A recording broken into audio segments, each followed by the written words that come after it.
Hello students, তোমাদেরকে কদিন আগেই জানিয়েছিলাম যে সুপ্রিম কোর্টের প্রধান বিচারপতি কিন্তু পরিবর্তিত হয়ে চলেছে। তো আজ অর্থাৎ 14ই মে সুপ্রিম কোর্টের 52তম প্রধান বিচারপতি হিসেবে শপথ নিলেন জাস্টিস ভূষণ রামকৃষ্ণ গাভাই, অর্থাৎ বি.আর. গাভাই নামে তিনি কিন্তু সমধিক পরিচিত।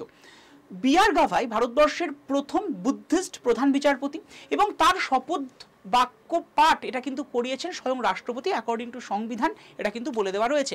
এবং আজকের এই যে অনুষ্ঠানটা হয়েছিল শপথ গ্রহণ অনুষ্ঠান প্রধান বিচারপতি, তাতে কিন্তু রাষ্ট্রপতি ছাড়া উপস্থিত ছিলেন আমাদের উপরাষ্ট্রপতি, প্রধানমন্ত্রী সহ আরও অনেক ব্যক্তিত্ব।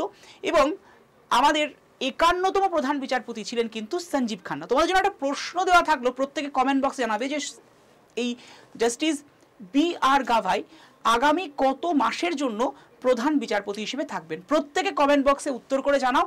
আর তোমাদের সাথে দেখা হচ্ছে আগামীকাল বিকেল 5টায় একটা স্পেশাল পলিটির ক্লাস, যেটা হচ্ছে ওয়ান শট পলিটি, WBCS সহ সমস্ত এক্সামসের জন্য লাগবে, তাই কেউ মিস করো না। ক্লাসে দেখা হবে। আর হ্যাঁ, প্রত্যেকে কমেন্ট বক্সে কিন্তু উত্তরটা দিতেও ভুলে যেও না।